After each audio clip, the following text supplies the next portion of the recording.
The new set of Disney Lorcana into the Inklands is only a few days away. Today, we're going to do a meta retrospective of Rise of a Floodborn and give definitive rankings for every deck from that set. If you want to follow along with me, I've left a link to the tier list in the description down below. I've created 4 different tiers for us to rank decks. In first tier is tier 0, which means this deck is absolutely unbeatable for essentially no counters, and if you're playing another deck, you're basically not being competitive. Tier 1 is essentially the best tier if there's not a tier 0 deck. So if it's a fairly balanced meta, you'll expect to see multiple decks within tier 1. But in tier 2 is our rogue decks. This shows that there are some counters to the meta that can win a tournament, but they need to be piloted well, and you need to be specifically targeting the decks that are doing the best in tier 1. In tier 3 we have viable decks. These are decks that you might see top cut at a large tournament or even consistently win locals, but aren't quite good enough to be considered the best decks. Lastly, in tier 4 are just some sort of fun decks that are great to play, great to bring to your locals, but aren't going to be winning you any major events anytime soon. Okay, so the first deck we have is the infamous Ruby Amethyst Bounce Control.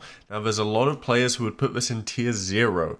I don't really agree with that. I think you'd have a better argument for that in the first chapter, and even then it was still being challenged by Amber Steel Flute Song. And in our current case, I think it's probably the best deck, maybe, but it's definitely still tier 1. It's absolutely beatable. There are many other decks that can compete with it on a similar level of power and consistency. What makes this deck so good, really be prepared, Maui, Goat, the bounce package, all these incredible efficient control tools that Ruby Amethyst has access to the point that they can build their deck to be very tempo oriented. So you can either have an aggressive matchup against a slower deck like Red Blue or even Sapphire Steel, or you can have a more control oriented matchup where you intend to win in the late game. So with that very high amount of flexibility, it's meant top tier players can win very consistently over multiple tournaments with Ruby Amethyst, as long as they master or tech for the mulligan. Next up we have Amber Steel Tiana. Now this is a deck that only came in towards the end of the set, but had a massive impact and was very, very strong. But I wouldn't really call it a tier 1 deck. I don't think it's that consistent. Tiana still gets removed by cards like Maui and Hades too easily, even when you are blocking the very powerful song cards. So I think we can safely put Tiana in a very strong tier 2. I will give Amber Steel Tiana a lot of credit though. It was the first deck to show us just how strong Tiana is, piloted by players like Bjornfoot in tournament. If you want to learn more about Amber Steel Tiana, go check out the video I have on my channel where we first showcased the deck. Next up we have Aerial OTK. This is a deck that some were very hyped about, especially my friend Phonetic. It's a really cool card. We love having OTKs. But after playing around with the deck for a bit and not really ever having any trouble playing against it on ladder on Pixelborn, I'm gonna have to put it into the tier 4 fun list. I think maybe in future sets we'll be able to see Aerial optimized to the point that you can pull off some cool, crazy, consistent combo, but it just really wasn't there in set 2. And in a very similar vein, Beast OTK is a deck I was super excited for. It was one of the first videos I made in set 2, and it was a super fun combo. I think I've seen slightly more success with it than Aerial OTK. It has topped a couple tournaments, but I definitely wouldn't bring it to a tournament myself. Again, I think it has tons of potential for getting better in future sets, but right now it's just not consistent enough and too able to be easily removed by the ever-present meta threats of Ruby. Next up we have Blue Mufasa. This was right around when everyone got really excited over creating multiple Mufasa lists and pairing it with different inks like we did with R&B with Green Fusser. Unlike Green Fusser and Red Fusser, there's just not as much payoff. You don't get as much consistent pressure in the early game or just value from your Mufasa hits. It's a bit too slow because you're relying a little bit on ramping to get to those late game blue threats. I think for now it goes straight into the fun list. I would consider it better than Aerial OTK, but not Beast OTK. Next up we have Bounce Aggro. This is the faster version of Bounce Control that was created in response to how many mirror matches there were. So I think Bounce Aggro we can put into tier 1, but I'd still consider Bounce Control to be a better deck overall because it has better matchups into the rest of the meta. Bounce Aggro has pretty good matchups into most decks of the meta, but can lose really hard to to steel decks. But luckily, because of how amazing it is into the mirror match against what was considered the best deck at the time, it's had a lot of very strong tournament results. Kawa, who I played with in the Vienna 3K, got top 16 with it in the tournament, placing first in Swiss. So it's definitely not a deck to sneeze at. How much lore the Arthur LeFou and minis can get very, very quickly before Be Prepared comes online. Next up is Discard Aggro. This is a deck and color combination, Lemon Lime, that I think has a lot of potential going forward into set 3 and was very strong into set 1 as a budget list, but just didn't really do a lot this set. I think it is one of the stronger fun decks, one of the strongest fun decks even, but I wouldn't personally bring it to any tournaments. There's just so many ways to play around discard effects and remove the board with steel that you need to be more focused on board presence than Discard Aggro really is, because we're spending ink on making their opponent discard cards. And then with the prevalence of decks that run a whole new world, you can completely nullify that card advantage you've built up through your discard effects. Next up is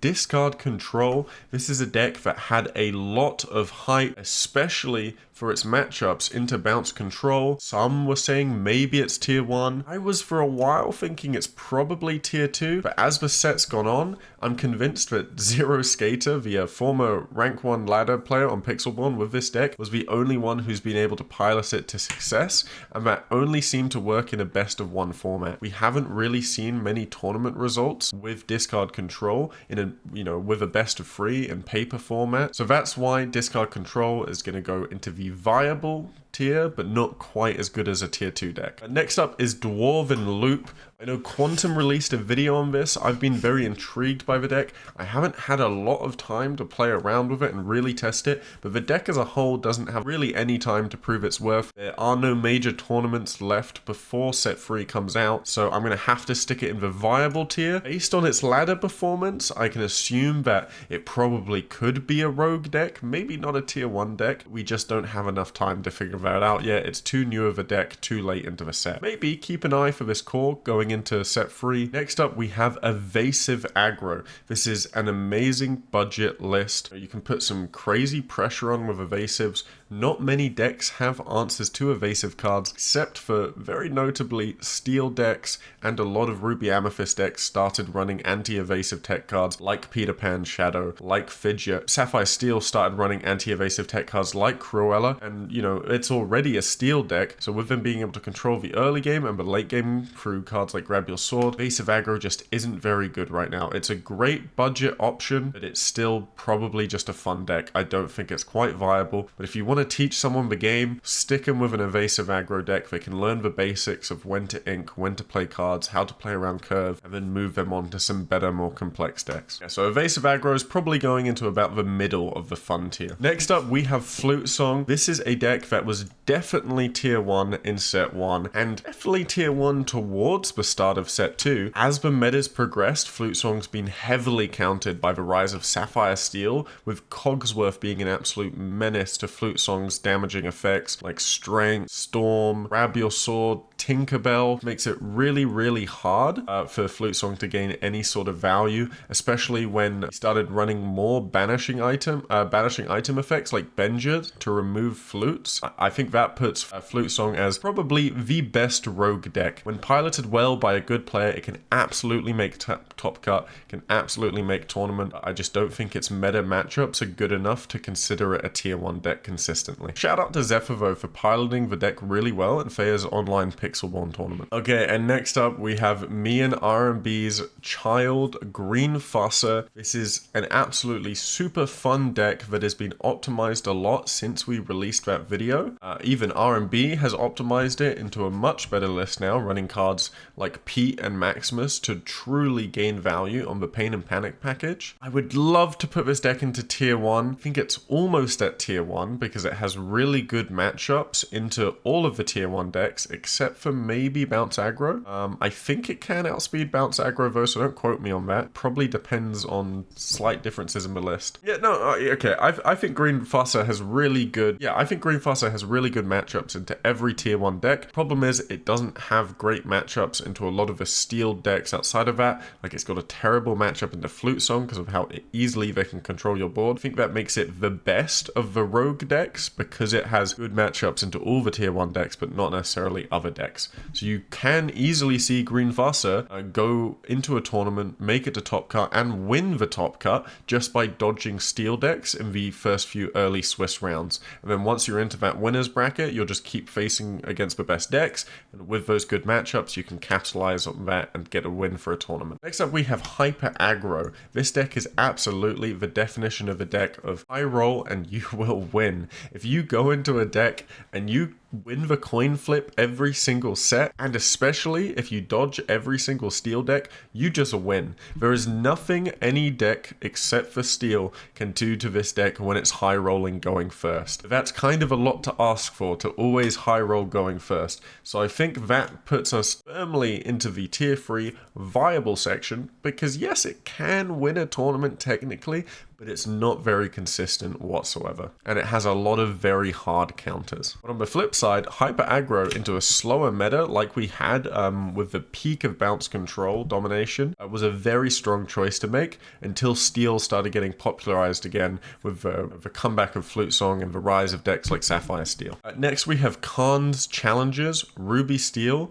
This is a deck that I really wanted to make work. It's such a fun concept. I spent a stream and about 10 hours in total on a day, working on the deck and over, exploring options like Tiana, exploring Namari, Pick a Fight. Even Radagan is a really strong card, looking at weight set. After all of it, and even after looking at other people's decks of the list, I just don't think it's very good. I think this is primarily because two of the best decks in the game are bounce decks. So they're going to re-ready their cards, they're going to bounce cards to their hands, so you don't have things on the board to challenge. So in a lot of those games, a lot of those matchups, you're just playing a deck that doesn't do what it wants to do to gain value, so you're just playing a kind of meh mid-range deck. So because of that, it's going to go straight into the tier 4 fun tier, right around Blue Fassa and Ariel. Next up, we have Mixed Berries, or Snozberries, or Lurple. There's many names for it. It is a deck that I first looked into because of Howling and Dude TCG, finding some success with the deck. I did do a video on it, you should go check that out, but I can't really justify putting it into the Rogue deck. I think into the Rogue tier. I think it's a fun deck, but I don't think it's incredible. I think it's towards the top of the viable tier, like it is pretty strong. I mean,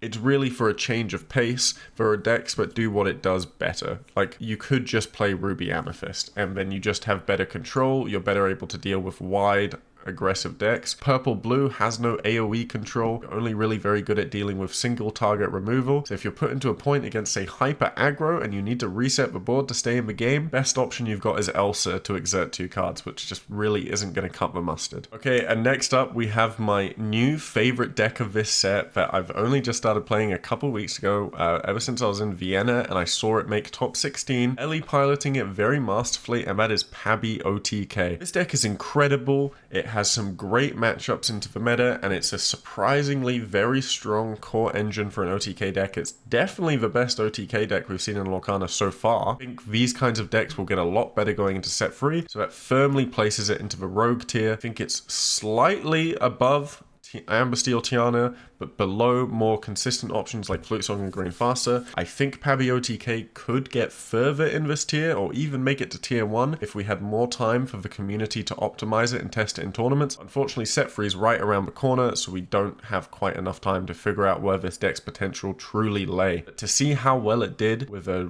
relative first draft version of the list was incredible, and I have to congratulate Ellie and Fabrice for crafting such an amazing core concept that did so well into the meta. In a similar vein, we have the other red-blue deck, Porps Control. You know, towards the start of this set, I thought this deck was going to be tier 1. The Popsicle engine seemed so insanely strong and generated so much value, which it was. What that led to was a much greedier meta that allowed room for aggro decks to do really well. Red-blue does not do well against aggro decks. So because of that, I'd say Pop's Control is viable, but not that strong. I would put it above discard control, I think. That's because I think very few players can pilot discard control well, and it needs to hit the combo to have really any effect on the game, and it's more to do with matchups. The order of these decks within the tiers, fairly minor. It's more about what tier they're in. Next up, we have Purple Tiana. This deck actually has a very good matchup into Pabi OTK, and has a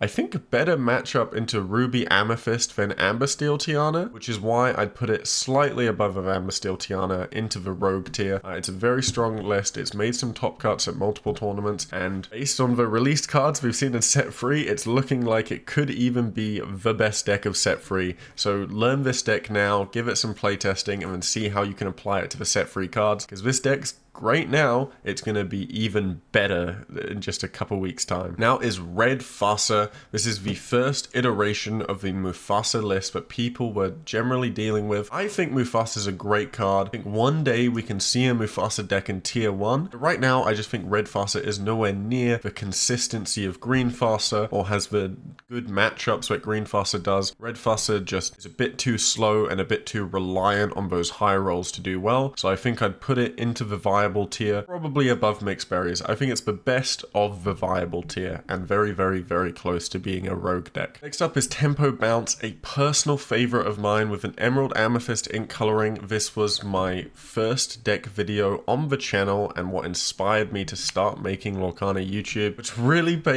makes it really painful for me to say it's just not good. I think it's kind of terrible in set 2. I'm hoping with some more synergy cards and less Ruby Amethyst and ways to deal with songs, it can get a lot better going into next set. It's definitely just in the fun tier, and I'd put it above Blue Fasa, honestly, but definitely below more consistent decks like Base of Aggro, Beast OTK, and Discard Aggro. And lastly, we have my favorite deck of the set, Sapphire Steel Wheel Ramp. This is absolutely a tier 1 deck. I'd definitely put it above Bounce Aggro because Wheel Ramp destroys Bounce Aggro, has a pretty good matchup into Bounce Control, but most importantly, has an incredible matchup into almost every other deck in the set. The only decks I was kind of scared of playing Sapphire Steel was probably Amber Steel Tiana, and that's it. I felt like I could win every other matchup without that much trouble. What's really fun about Sapphire Steel is the amount of skill expression you have with how you control the pace of a game through cards like A Whole New World. Just really, it's a deck you should try before we go into set 3, because I think the deck's going to completely change. We're going to be looking at a more item-oriented build with more focus on Tamatoa and cards like Lucky Dime and just generating lots of value through card draw and ramp. So before the next set, give this mid-range list a try. The wombo combo of getting multiple bells out on board by like turn 5 and 6 is incredible. That is it for ranking every single deck from Lorcana, Rise of a Floodborn. Very soon we'll be going into the Inklands. I'm going to be trying to upload more frequently so I can share more of my cool ideas for deck building. So if you want to be able to keep up with that content, make sure to subscribe and hit that bell notification button so you know of all my new videos. Cheers for watching. Goodbye.